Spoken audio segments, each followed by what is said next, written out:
Hi, it's me again with CorelDraw tips and tricks. Somebody sent me this photograph of some grass and they want it put into the word grass. This is Cooper Black. I'm just going to left click, right click. I'm going to grab my the grass. I'm going to go to Object Power Clip. I normally don't like using Power Clip, but it works pretty good in this case. Now I'm going to take away the outline. And that looks pretty good, but it's got a hard edge on it, and it's also pretty fuzzy. We're going to grab underneath your or your shadow flyout is your distort tool.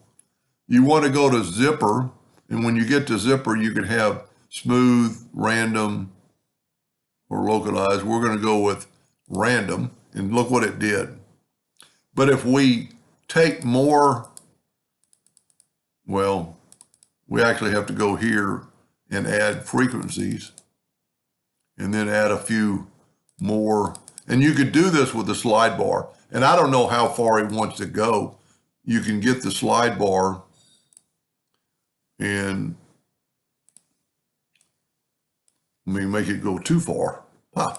See, I went to 38. I don't know. There's a slide bar. So if you zoom in, I'm going to get rid of this contour window. And that doesn't look half bad. It depends on how you're going to print it.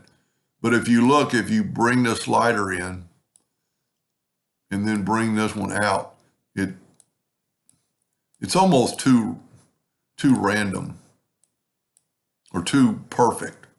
But from a distance on a poster, I'm sure if you played around with it, give it a little bit more edge. That looks pretty good.